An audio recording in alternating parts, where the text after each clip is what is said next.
Intel endorsed it and Stephen Hawking actually endorsed it as well. Transfer that to the world's largest wheelchair company and kind of realize like, oh, they're not so good at taking new innovations and bringing them to market. After a few years, they got bought by a new private equity company, and then no longer were actually working on the smart wheelchair. So that's why I was like, all right, I've got to go build a company in the space, not just operate in the space. And so went from the nonprofit side and started Calagon. And at Calagon, by the way, we make smart seating. And then David, you want to talk a little bit about what you do at Tactile? Sure, Tactile Engineering, and our new brand is Touchable. So we have a booth if you want to see, but we make a portable handheld device that is a tactile tablet for people who have visual impairments or autism or sensory disabilities, and it has pins that move up and down that you can feel. So it's an extremely high-tech device, and you're welcome to come check it out. 907. Awesome. So let's talk about what it takes to start building. So we both probably identified a need, and then we've got to figure out how do we solve that need. So tell me about the early days where you were trying to figure out, like, how did you want to attack this problem? How did you want to overcome the technology hurdle that existed in the space? Yeah, my story is maybe a little unusual because it's sort of a 30-year journey. So back in the 1990s, I probably shouldn't give specific dates. Strike that from the record. An undisclosed number of decades ago, I was working with these students that I mentioned. And when you're teaching calculus, physics, and organic chemistry, there's a lot of visual components. For example, in chemistry, we use visual cartoons, flat cartoons on paper, to convey chemical structure and molecular formulas. And for a student with a visual impairment, it's extremely challenging to do that with anything other than either a tactile graphic or a physical model. But physical models are very expensive and complicated.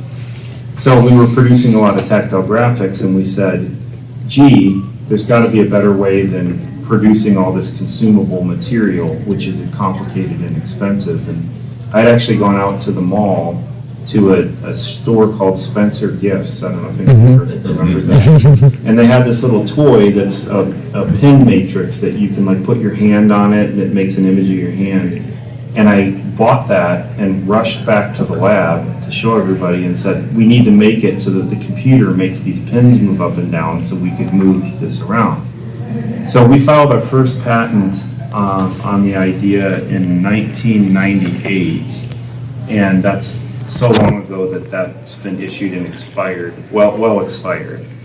So we stumbled around on this, and I've worked on it on and off for a number of years. And finally in 2014, I developed a new technology, which my partners and I patented. We spent 8 years on research or something like that, and then went down the funding route through mainstream VC funding and built our factory and launched the product about 2 years ago.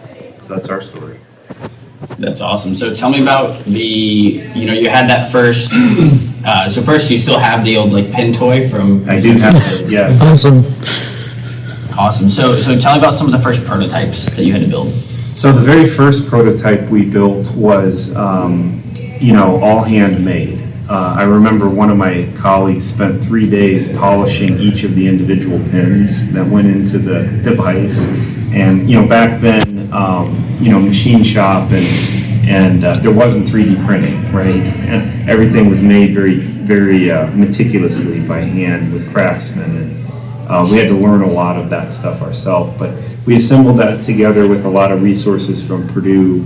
We were very fortunate. I was in the chemistry department, and the instrumentation and electronics lab there is world class. They literally make parts for the space shuttle and things like that. So we had really good advisors to help us. We cobbled that one together, and there's actually kind of an interesting story. Some of you might have heard of a gentleman by the name of Dean Blasey.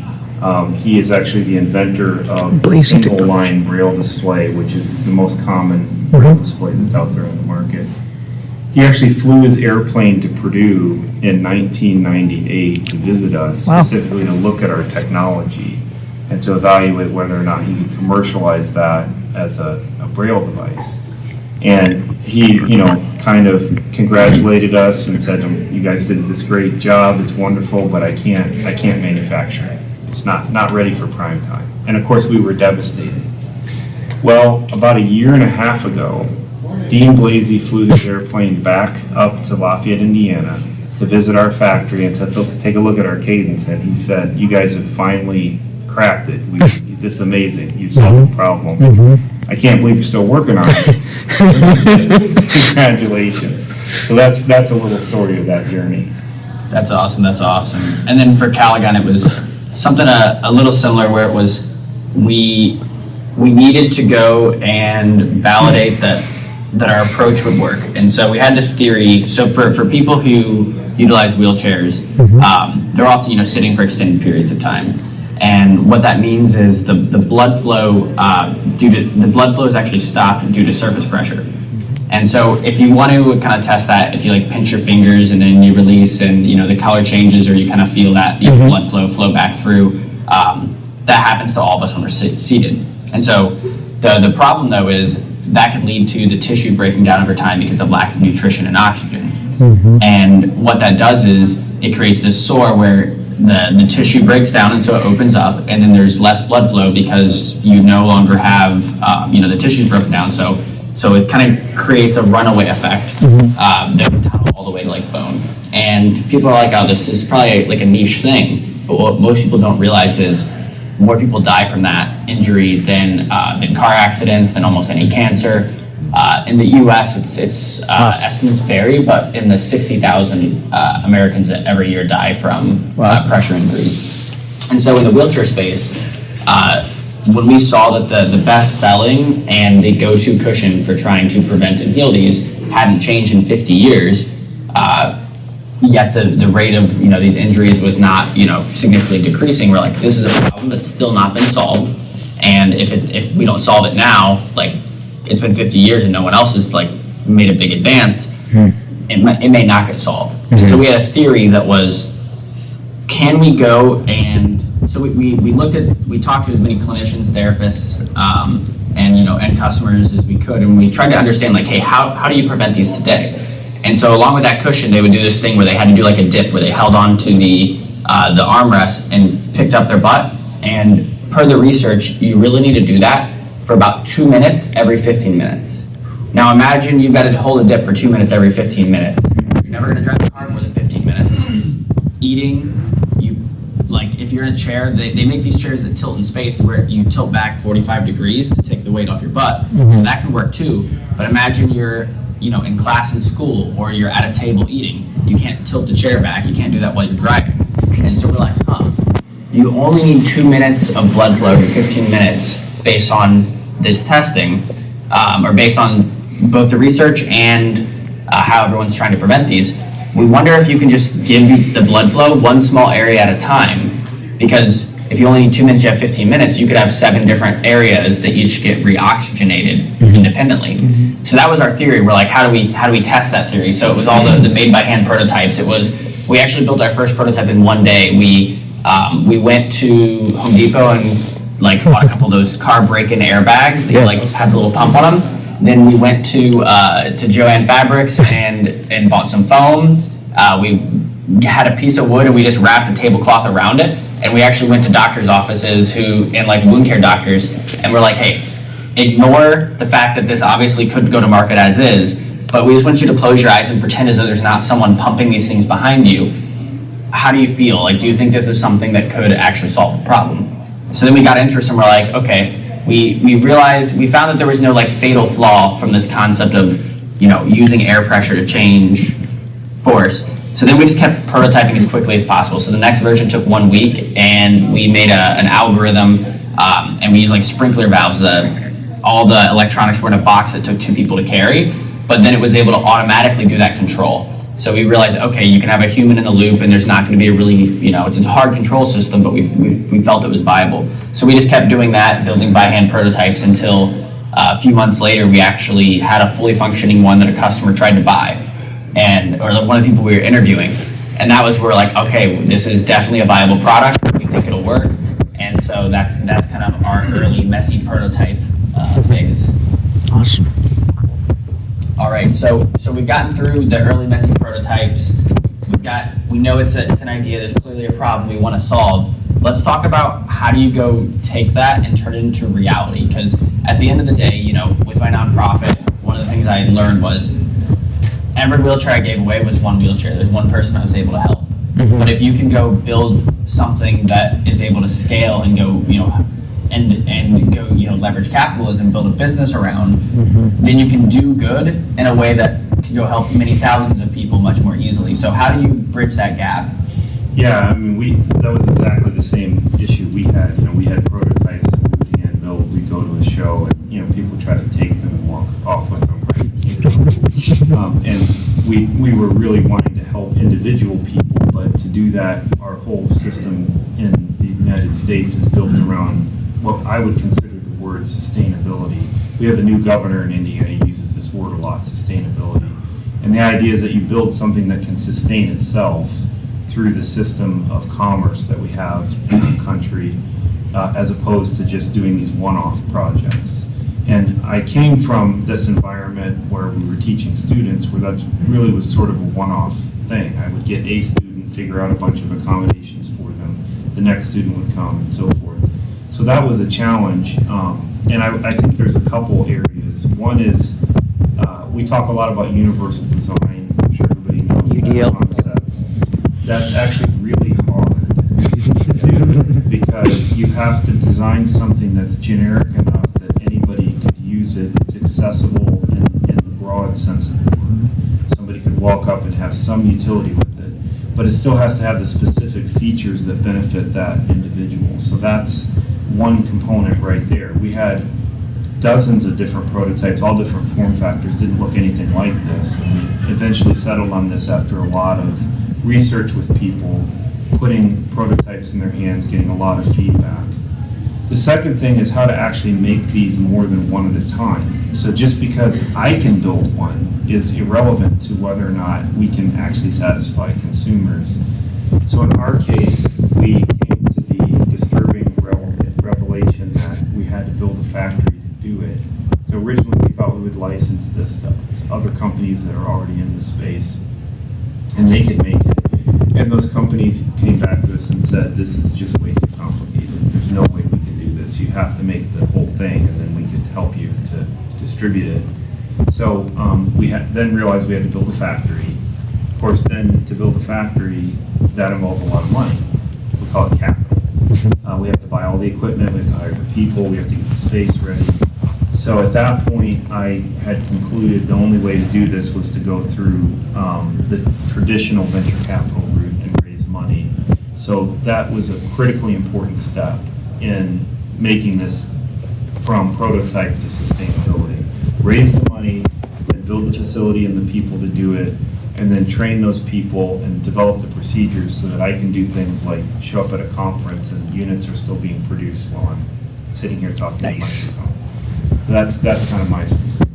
Yeah, they say hardware is hard. Like it's for a number of reasons. The capital side is so brutal because you know we all in this room understand that there's a market that's plenty big enough to support innovation and justify true investment and return for people that made that investment. But most of the people who pick the winners and deploy that capital, they don't understand the accessibility of the disability market, and the problem then is without capital to invest, it means a lot of companies don't make it, and then the fact that those companies don't make it is used to justify why they didn't invest and why they shouldn't start investing. And so that's something where David and I almost have one of the things I think is really cool about our two companies is we've kind of gotten past the part where most people's companies die in this space, and now we're at the part where we've got to make it a win, not just for the people who our devices support, but also because if we can't set a precedence that you can build a business in this space, we're going to be yet another what they and this was literally the term that was used, another tombstone in the graveyard of companies in a market that doesn't deserve investment is the perception. So if we want to beat that, we've got to go create a business that creates returns for our investors, but we also have to make sure that we don't lose sight of the fact that we've got a different responsibility than most startups. Like for us, Calagon, we're about to, and this is not public, but we're about to close an investment round. And, but one of the things that I think to decide on a pricing structure knowing that kind of balance that you have? Wow, yeah, great question. Oh. There are some traditional rules of thumb that the industries as a whole follow. I'll give you an example. There's a simple one. Whatever your product costs to make, it should be 1/3 of the price, is a traditional rule of thumb. None of this is set in stone, right? But the theory is that, well, you've got 1/3 of it that covers the cost of goods sold or what it takes to make your product. 1/3 would cover more like your overhead and your general costs. And then the remaining third would be your profit. And if you can achieve that, that model has been proven for a lot of companies throughout history that that's sustainable, right? In assistive technology, it's a little different because it's low volume, high tech. So normally when we think of high tech, you think of really high volumes. Like if you buy a TV, those are made in the tens of millions, hundreds of millions of units. So the per unit cost is a lot less. For assistive technology, when you sell 1,000, that's kind of a big number, right? So what we did in our case was a lot of market research. And if you go and look at conventional Braille displays, for example, here at the show, you'll see that they can range anywhere from around $3,500 to $6,500, and that price kind of fluctuates. There's been obviously inflation and things, but they're not cheap, right? And they're complicated devices. Our device has 3,500 parts, just as a for example. So when we picked the price, we had done that market study, we talked to focus groups with users, and we settled on a price kind of in the middle, which is about $5,000. And we have some different options and things. But that was picked by talking to people and saying, look, could you purchase this through the agencies that you normally purchase? If we were to offer this to a school district or vocational rehabilitation or a nonprofit that works with you, would they buy it? And the conclusion was they already buy similar equipment, similar price. The other factor that we've recently done for people is just this month actually, we're adding the ability for people to buy directly from our website using financing. And I was a little uncomfortable about all this at first, but we've had so many people just want to buy it out of their pocket. I didn't think anybody would want to spend thousands of dollars on a thing, right? But it turns out there's a heck of a lot of people that do. And so with the financing, we don't have to be involved in that. That's all been commoditized. There are companies like Shopify and Affirm and Stripe that just do all of it. And so suddenly now someone can buy something for $200 a month. And there's no barrier. So you're walking that tightrope between the barrier of how do I get that much money to pay for something, which a lot of people with disabilities don't have large disposable income, and how do I have enough money to make sure I don't go out of business making the thing that has 3,500 parts, right? And if every single one of those parts costs $1, you've already spent $3,500, right? So that's And then there's the distribution, and now there's distribution on top of that. And in our industry, people who use distributors typically pay between 32 to 38% to those distributors. oh, that's cheap. I pay 60%. Right. So it's a lot, right? Imagine if you had to double the cost of your price just to distribute. Yeah. And we haven't touched on reimbursement, which you have a lot of experience in. Yeah, and this is for me. This is coming from the nonprofit space. I would very often, internally, I did not think highly of the pricing that wheelchairs cost, and I was like, oh, it's clearly they're probably not good people making the decisions. And what I've kind of learned is there's definitely some of that. Some companies that are really large corporations, and they are printing money off of these things that we have to have. But what I've also realized is it's such a complex problem to solve, because in our case, let me talk you through what it takes to get a sale and where all the costs come from. So one, Calagon has spent almost $10 million now on R&D and growth to build what we have.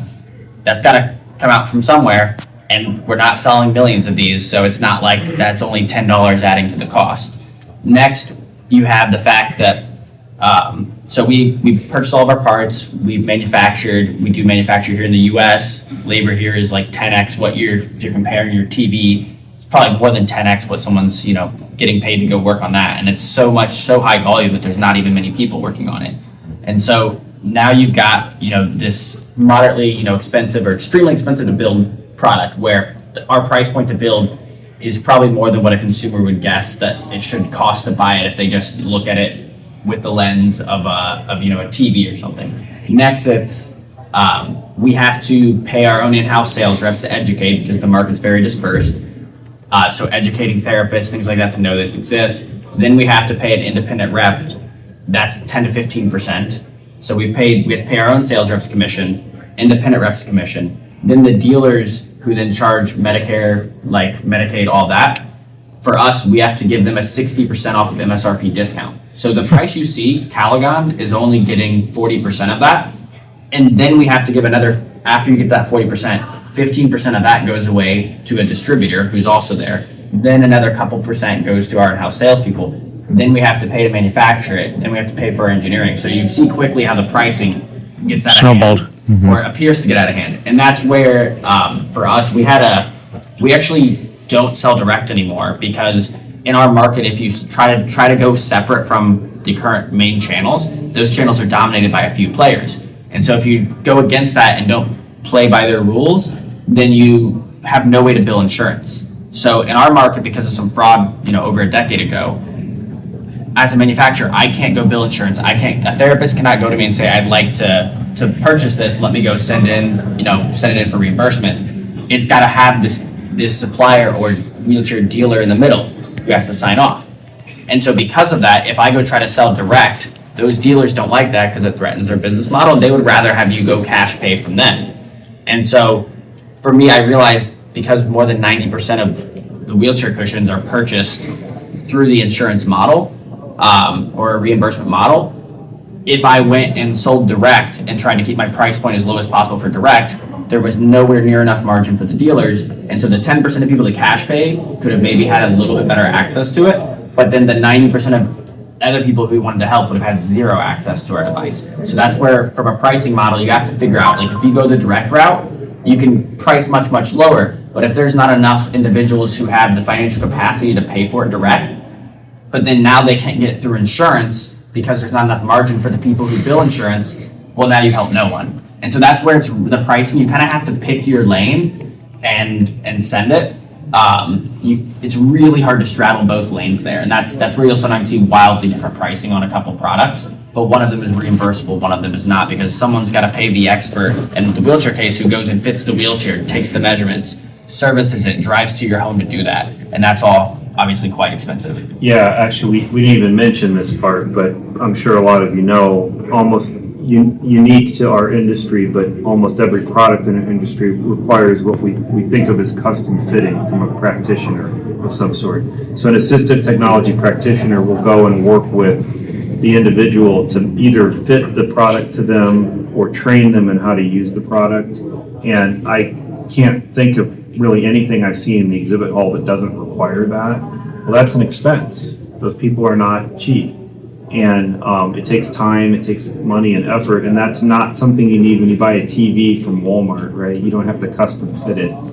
You might have to explain how to use the remote control or something, to your family member. But other than that, it's pretty straightforward.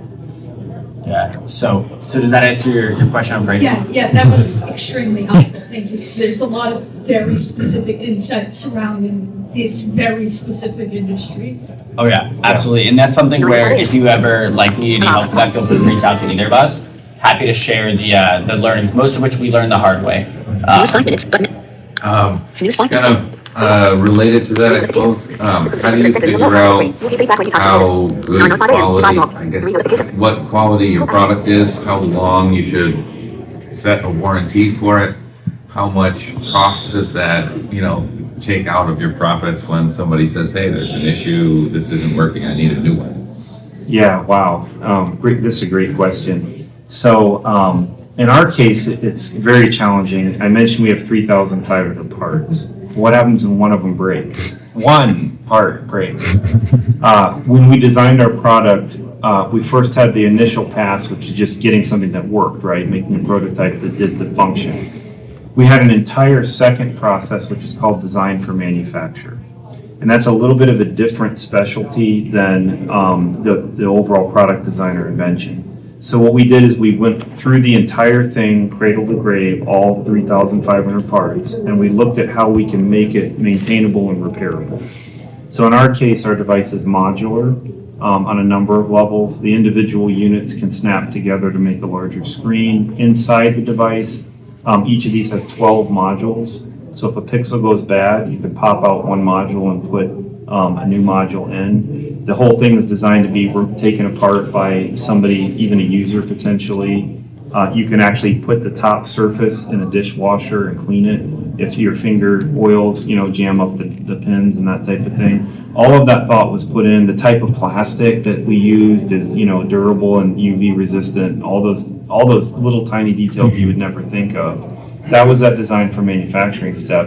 Then we did quite a bit of durability testing. So we did life cycle testing. How many tens of millions of cycles can we run on each pixel before there's a problem? What happens when it goes in the freezer? What happens when you expose it to salt spray? Like, for example, going to the beach. What happens when you have a UV radiation? What happens when there's a massive change from hot to cold? All those type of things.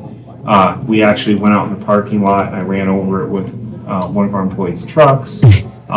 We launched one into space, believe it or not, and I have pictures.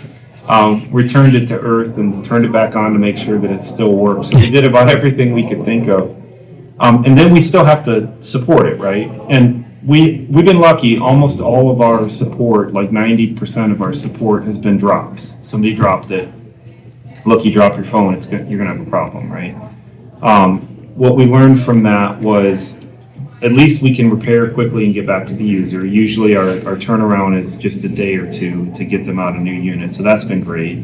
What we see is coming in has all been fixable and repairable, everything completely useful for refurbs. We did do a study in the market again about how to do warranties. So typical in our industry for this type of device, which is like a computing type of device, it's really only a 1-year warranty. We decided to go for 2 because we're a new product. We want people to feel comfortable with it. The second is, well, how much do you charge for a warranty? So typical in our industry for these type of devices, people are paying 20% of the purchase price of the product for warranty per year, which means that after 5 years, they basically paid for a new device. So we decided to, again, be a little bit more generous than that. So our warranty charge is more around the 15% range. And we have a program for all of our early adopters where we just upgrade them to new product when that time comes, when we release a new product. That won't last forever, but those are things that we did. We decided to make those decisions as a new entry into the field. So if you keep your warranty going and you never have to replace the product at the end of the time, you would send a replacement new product? Yeah, we have a policy for us because it's such a new thing that's upgrading. When the version 2 comes out, we'll give you the version 2. That is an awesome policy. We're very customer focused, right? We're very focused on satisfying the user. Again, that's not going to last forever. Yeah. Cadence 6 probably won't be a thing, but you look at when Apple started, they did a lot of stuff. And if you think about the first Apple phone, it had like 4 apps on it, right? You could look at a clock and call somebody. That was about it. So you have to make some concessions for being a little bit new. The other thing is, how does that cost of warranty build into your economics? So we've had enough units in the field and enough data now to know that we're not going to bankrupt ourselves doing warranty. When something comes in, it's pretty inexpensive to get up and running. And I'll just tell you a quick story because this is hilarious. Anybody that knows me knows I love my stories. We had a student who was using this Cadence system. He had 4 of them, and he was taking his calculus exam with it. So he called up and said, "Hey, I'm having a little trouble with my calculus exam. Can I come in and get some help?" "Sure, come on in." He happened to be within driving range to come to the facility. Comes into the facility and we're checking out the units, like everything's pretty good. Don't see any problems here. Well, it turned out what he actually wanted to do was to play Minecraft. So he used the excuse of his calculus exam to get into the facility so we could install our Minecraft mod so we could start playing Minecraft. So I actually called his mom and said, while he was on the phone, I said, I'm gonna have him promise that he's not gonna play Minecraft until after he's completed his final exam. And he was, of course, laughing, so. But he passed his exam and went home over Christmas break to play Minecraft, so there you have it. Nice. That's so cool. That's so cool. And, you know, same thing with us. We took a kind of a top-down approach where we're like, all right, first, let's understand what everyone else does. And in our market, it's primarily driven by Medicare has requirements for how long the warranty needs to be.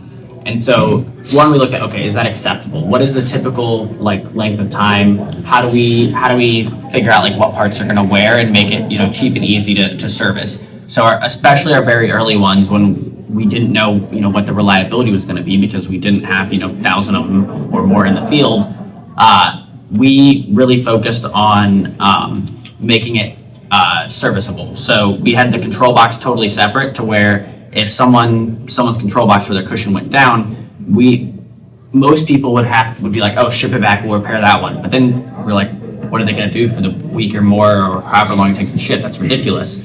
So then whenever we would have a refurb unit, we would then overnight them the refurb unit and say, hey, we're going to trust you, especially early adopters. We trusted them a lot.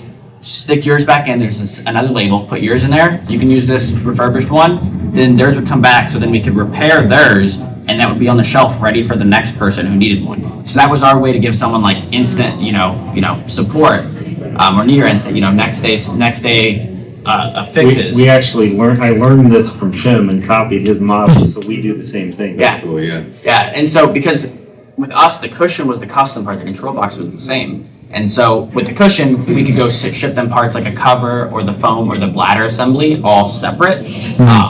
We'd have to go look up their order and go custom make that, so it wouldn't be next day. But being clever like that is so critical. The other part that we realized was from the beginning we looked at lead times. When we before we released anything, we interviewed everyone. We're like, what sucks about the way you currently get your technology? Not just how do we make the product better. And they're like, it really stinks because when I'm waiting on this wheelchair cushion, I have to go lay in bed until I get it. And it sometimes takes, from an insurance perspective, can take many months. We just had a quote convert. Person needed it the whole time. 456 days is how long it took them to get their cushion. Sorry, that's how long it took the insurance company to approve it. And so when I was like, okay, why does it take so long? And then we were like, all right. And now, by the way, the average is 60 to 90 days. Still not acceptable. Sorry, 60 to 90 days for insurance to approve. And so what we heard it was 90 plus days for people to get their tech. So I'm like, well, what portion of that can I control? I can only control how fast I ship. But then I found out everyone in our industry is shipping 21 or more, like 3-4 week lead time. So I go to my team and I'm like, all right, we're gonna do a couple things from the beginning in our business. First, everyone talks about business days. I'm like F that. Like, it's not like someone doesn't have their wheelchair in a weekend. That actually sucks more than them not having it Monday through Friday. So we as a business are gonna operate on calendar days. No holidays, because people would love to have their cushions on holidays. And then, so from the top down, that was something we embedded in our culture from day one. And then we said, hey, we want to be 3 to 4 times better than anybody else from a lead time perspective. So all we can control is the portion when we have the order. So we try to, our team, anytime we have orders that have been sitting for more than 7 calendar days, doesn't matter if it's New Year's, Christmas, etc. Anytime an order is at more than 7 calendar days, that's when people are working nights, they're working weekends to get that out for our customers. And part of how people are like, oh, well, does that kind of suck for your employees? Well, every employee in Calagon has equity in the company.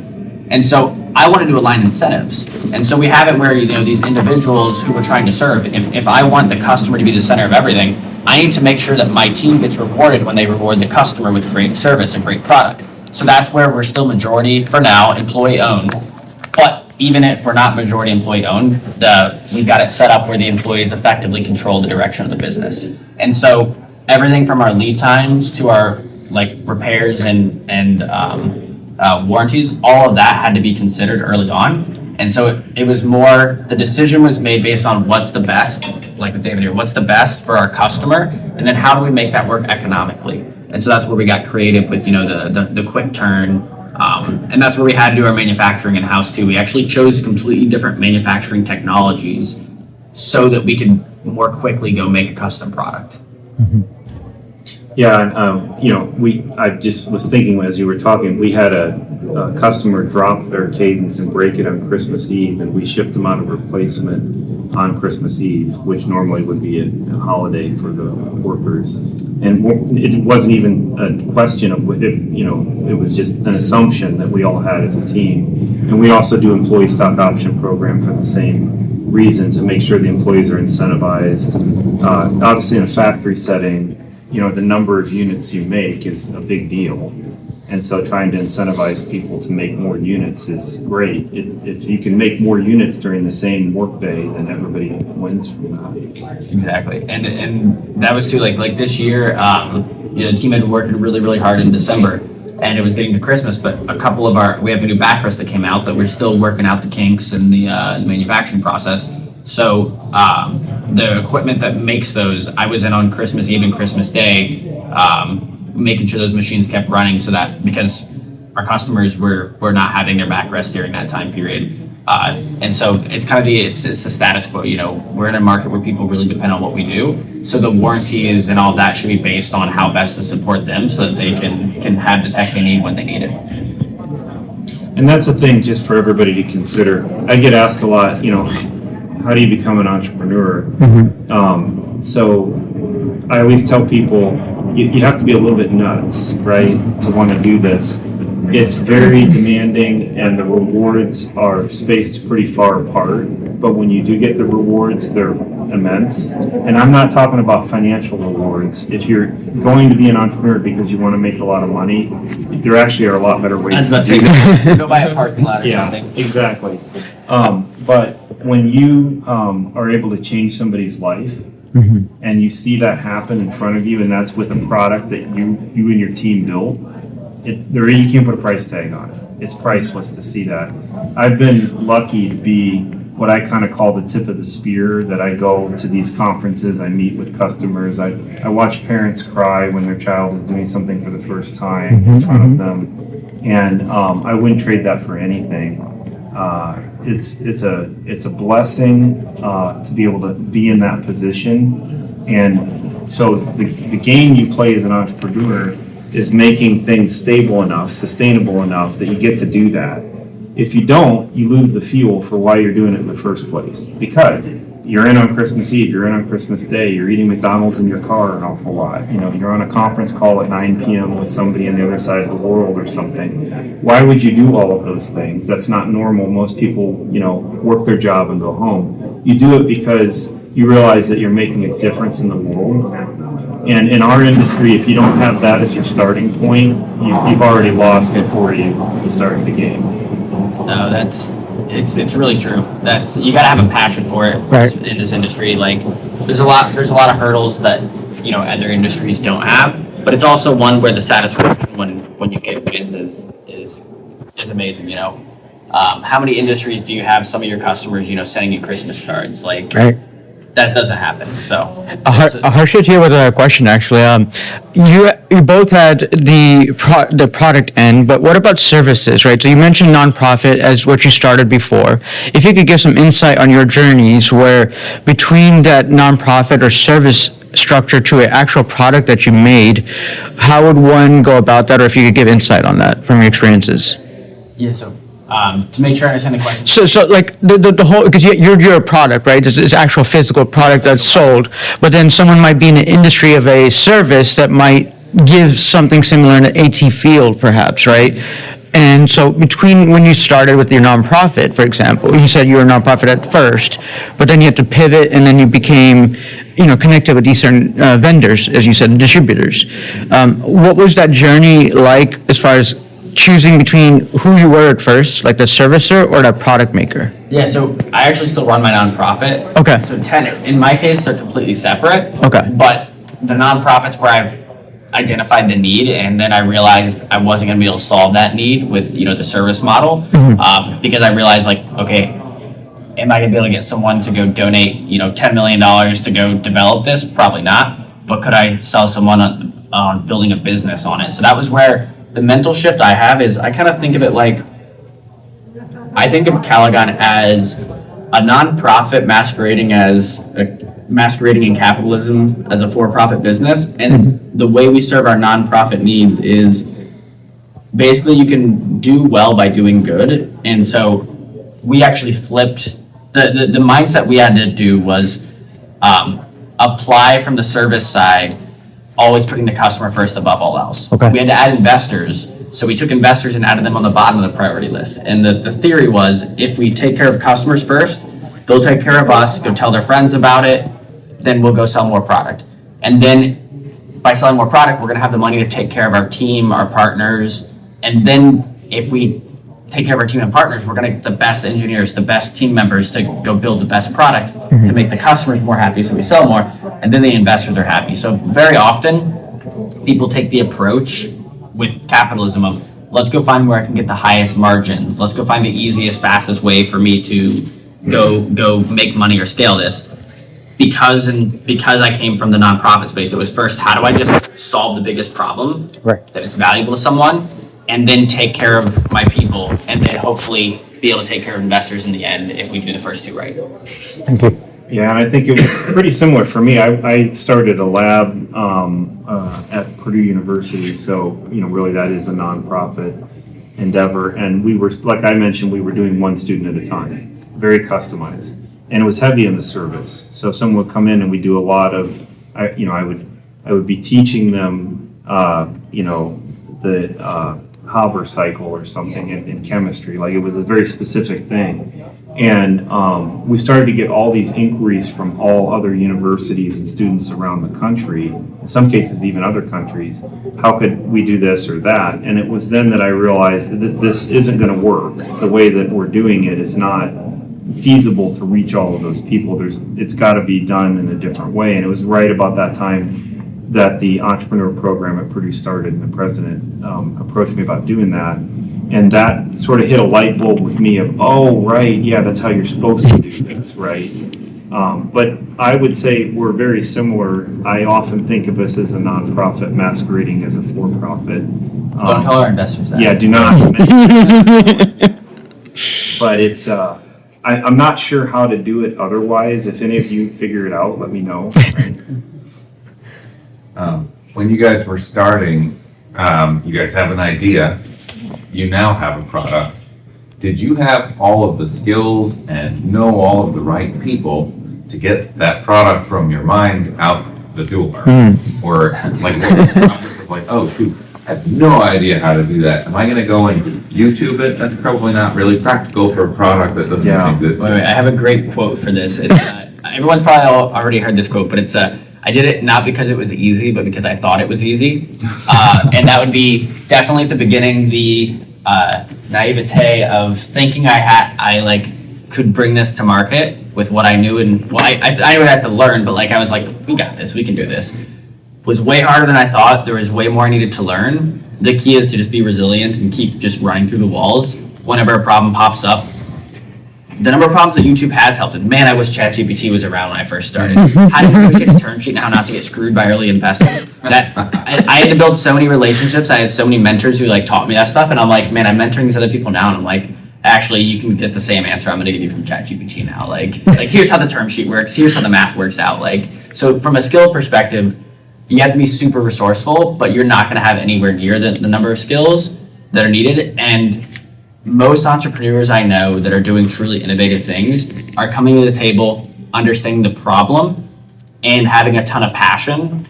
And that's really the two things that as long as you have those two, you have a chance. But if you miss one of those two, then I don't think you really have a chance. Yeah, definitely. Our case, we were very tech heavy. So, my background science, my partners were engineers.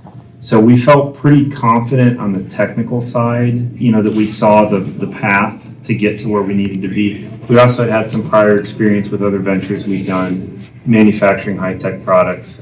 This is, for example, we were the largest producer of outdoor laser tag equipment in the world, which is a surprisingly high-tech product for a toy, right?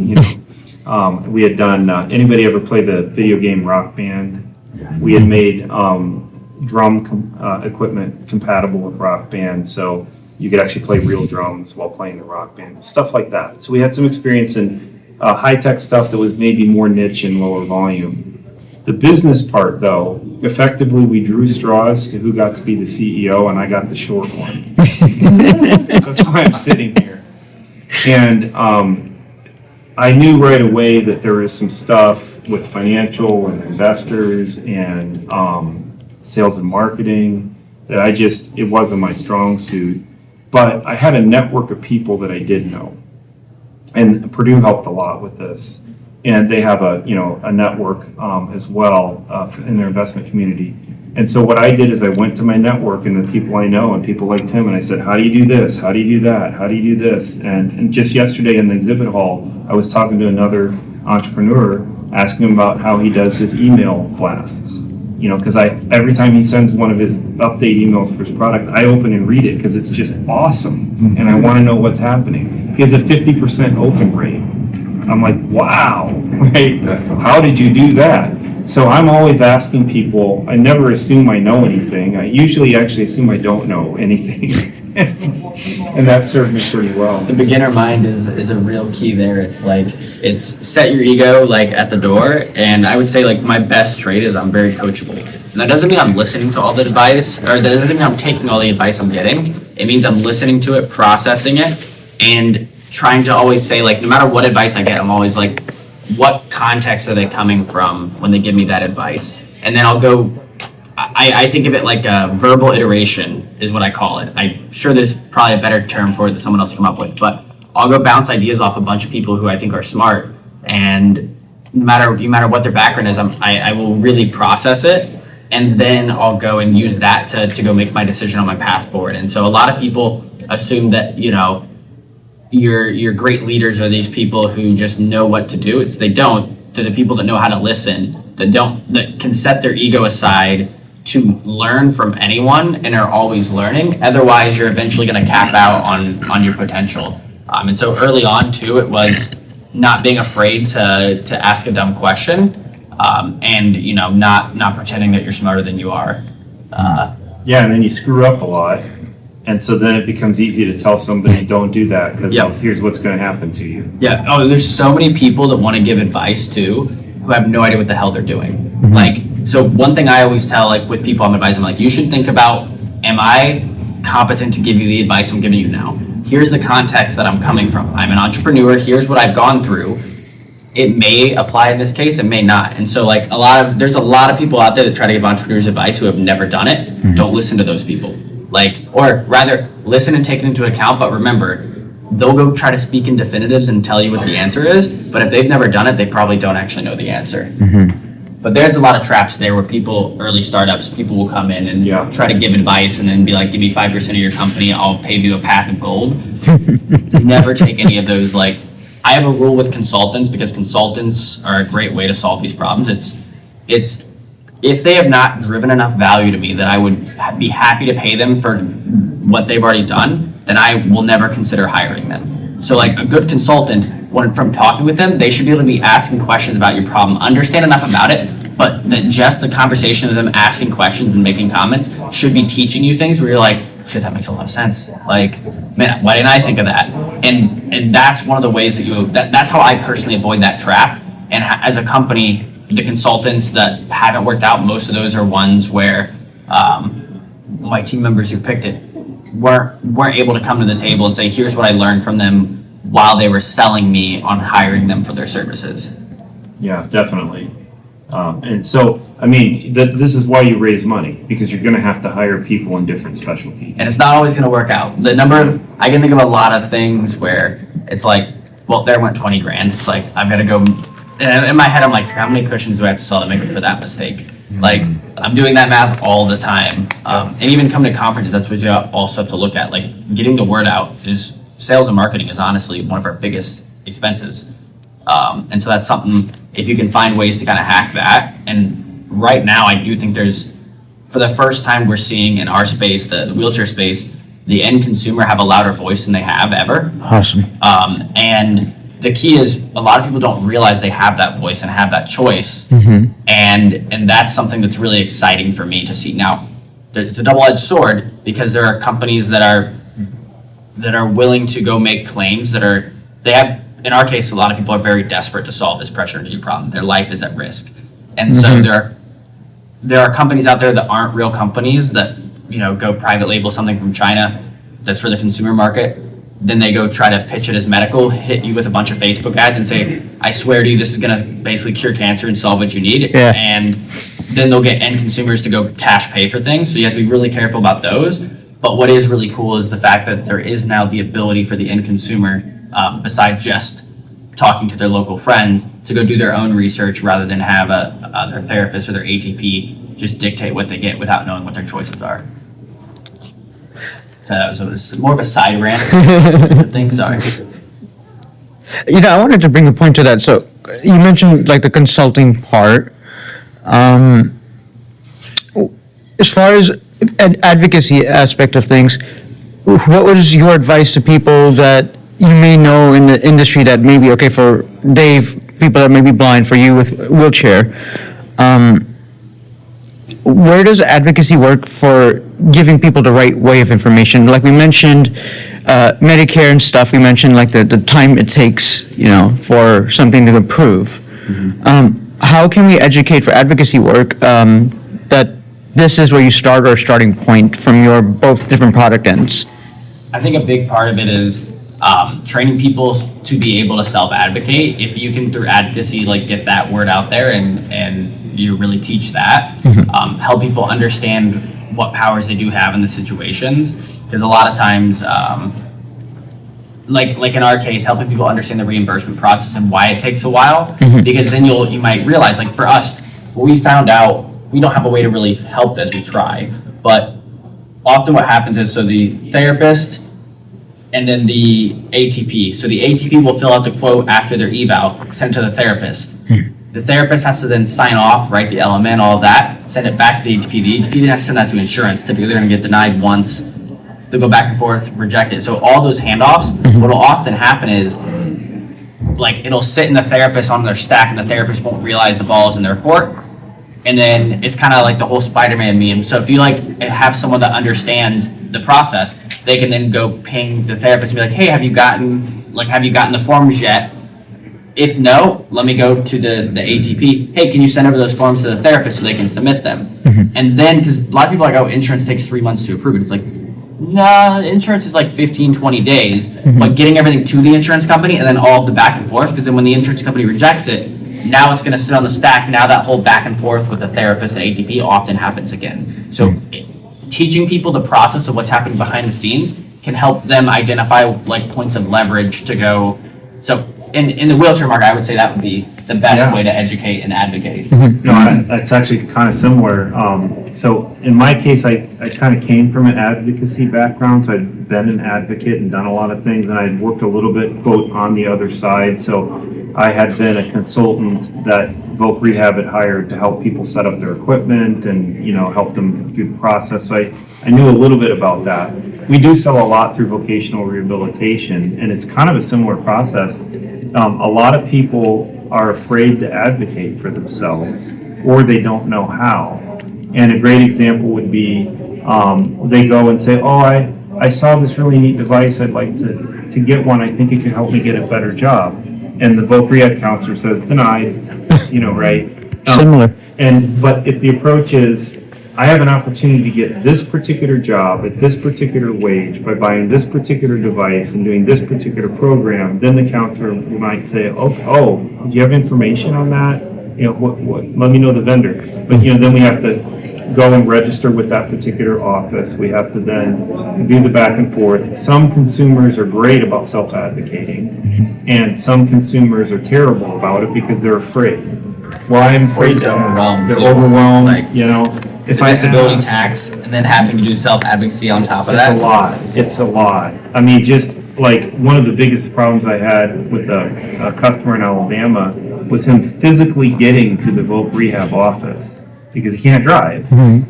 And so every time we'd have an appointment set, he would miss it because his driver wouldn't show up or there'd be some problem or something. It took us like 7 tries to finally get him there. But then once we got him there, he's like, this is the greatest thing ever. And the process started to go. So helping your consumers to know about those things is a big deal. And I would recommend deeply diving into that process, even if you're doing it yourself, just to kind of get that feel. Right. One more thing I wanted to add, do you have any, with both your companies, with different states, do you sell to every state for different products, but what is that penetration of, being a approved vendor per se, been for both of you? Yeah, in our case, right now, we're in 15 states and 5 countries. We want, obviously, to do all 50. So what we found is we have to register with the state as a vendor. Then you have to register with the vocational rehabilitation department as a vendor. And in some states, there's a local rehabilitation office you have to register with. It's kind of ridiculous. In Georgia, vocational rehabilitation will only accept your paperwork in April. Wow. I have no idea. why that's Valentine's the Day, case. something? Yeah, distribution is painful in this market. Painful. So, we're learning all of that stuff, but there's no reason we couldn't sell in any of the 50 states. It's just kind of getting through the paperwork. So if you want an agency to do the buy, now if the consumer is paying for it, then it's Shopify does all that work. right, Shopify, okay. exactly. Which is why we have Shopify on our website. Does it do all your taxes It for the does sales taxes, taxes? yep. Does it file for each state for you? Everything. Oh, that's nice. It's great. That's one of the benefits of us not being able to sell direct now is I don't have to go through all the taxes for every state. And so the dealers will do a lot of that for us. Okay. And then we had one question in the back. Yeah, I want to be particular on the time, but I wanted to ask you mentioned you got patents earlier.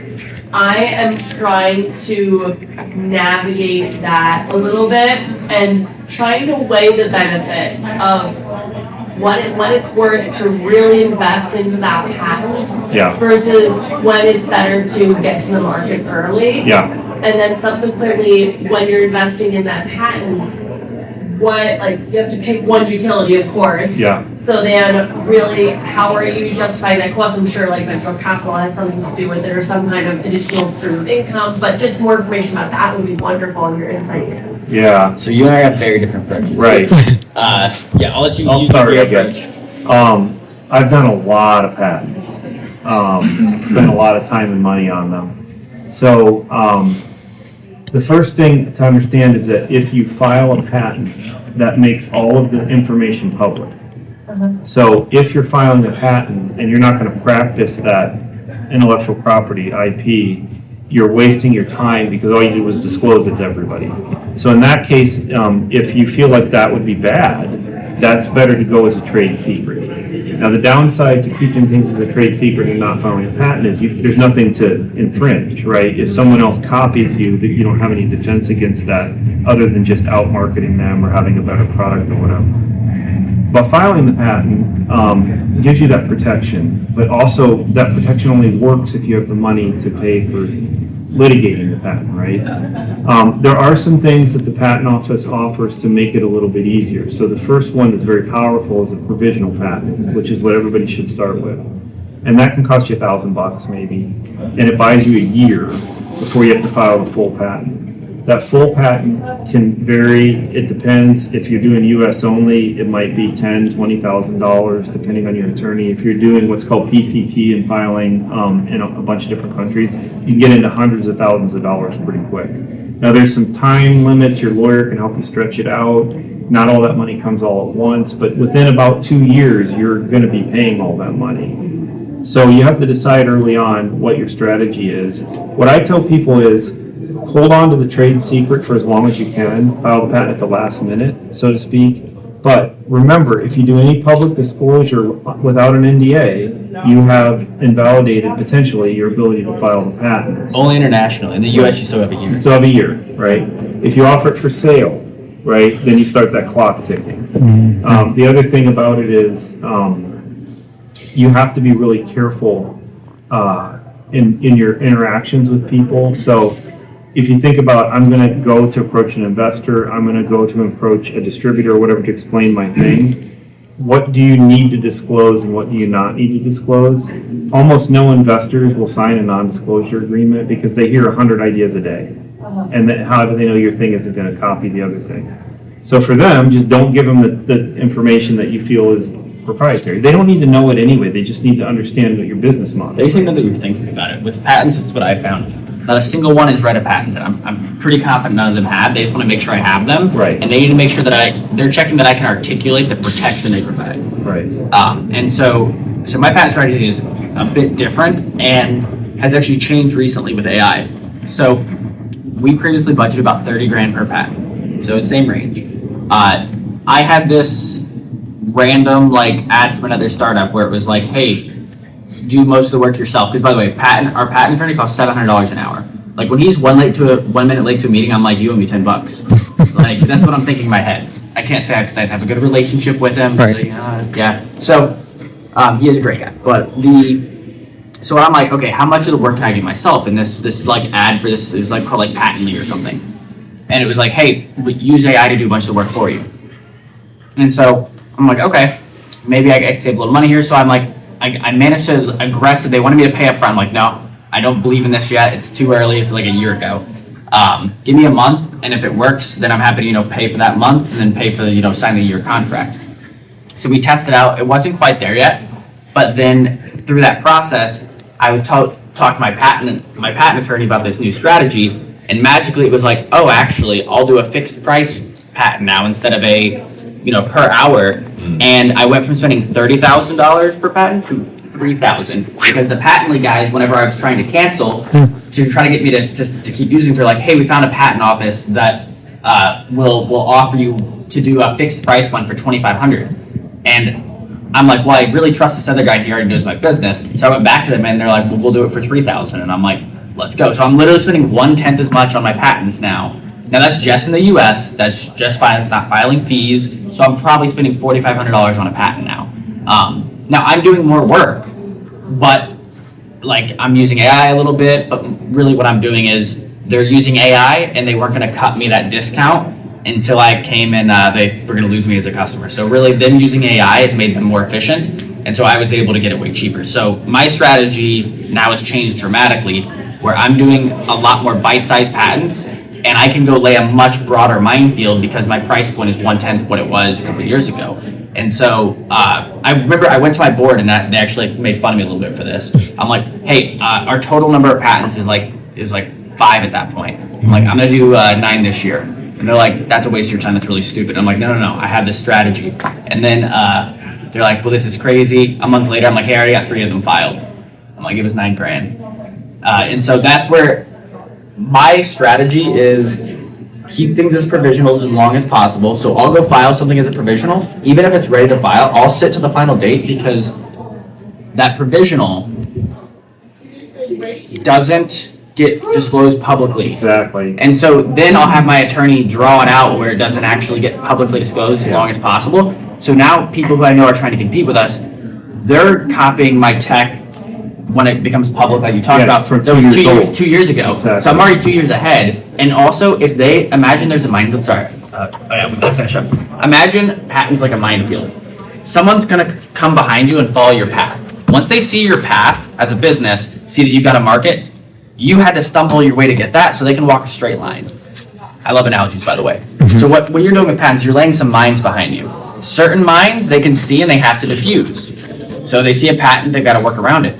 Other mines that they can't see is way harder. So if there's something in a provisional and they're trying to copy you, they don't know what they have to work around, but they might go invest in a factory. They may go pay engineers to design. So I prefer mines that they can't see because they're way more likely to accidentally step on them. And so that's where my minefield is kind of a mix of like, okay, I'll throw this one out there because I know it's going to be a pain to work around. This is a patent that really just makes it hard to make business sense. And then by making kind of a dispersed minefield and having them sit invisible as long as possible, that's my strategy.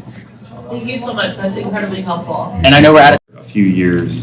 And then you'll do things like what's called a seed round, where you usually find angel investors. Those are people that are willing to take big risks. You might then do what's called a Series A, which is more of an institutional investment, where you've got a group of people that do this for a living that are, as Tim was saying, they're putting money in to make your company go to the moon or to expand. So in our case, I probably have constant pressure from investors and board to go, get bigger, hurry, rush. That is the society that we live in. If you followed like the AI bubble, all these companies are adopting AI and rushing to try to make money, and obviously not all of them will. Somebody might, but not every single company. And in our case, it's the same thing. We have a bunch of users now that are dependent on this to do their schoolwork or to perform in their job. And what happens if we overextend? So let's say that I wanted to triple our production capacity. I can go spend millions of dollars and buy all the robots to do it. I know exactly what machines to buy. But if I do that and then I can't match the revenues with that expense, well, then we're going to go out of business. So that would be foolish. On the other hand, if I market the heck out of this thing and take in 1 million orders and then I can't produce that many, then everybody's going to be upset. So there's a tightrope that you have to walk. And until you're a large established company with a lot of reserves, you're constantly walking that tightrope. So for us, since the day we launched the device, we've been back ordered, and we've been walking the tightrope of produce just enough to kind of, so people don't have to wait very long, and it's a short back order process, but not overextend that, we suddenly are carrying a huge inventory which we can't afford.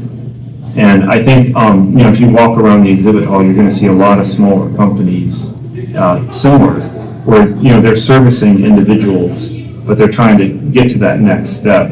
And I don't think there's any way to do it without help from investors, unless you happen to be independently wealthy.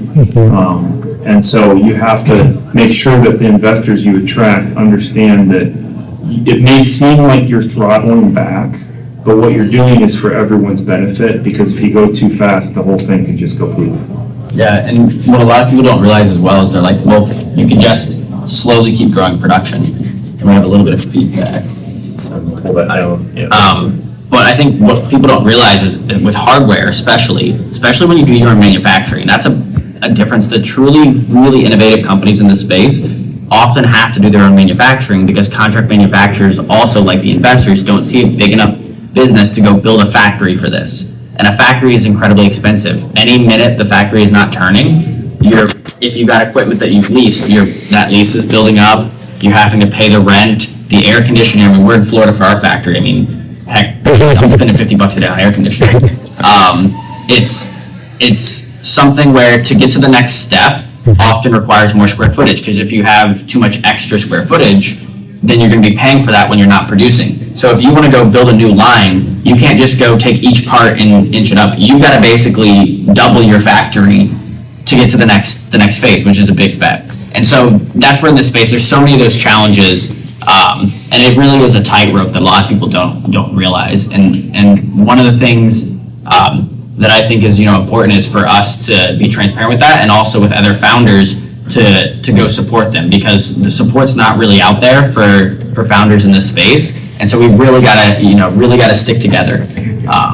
So before we keep going through, I kind of want to make this a little more dynamic. If people have questions, this is the Tim and David talking not on behalf of our business. We can give you the unfiltered how it really is. If there's anything you're like, hey, why do companies operate this way? That seems shady. Or we probably know where the skeletons are, and here I'm happy to be very open and honest. Yes.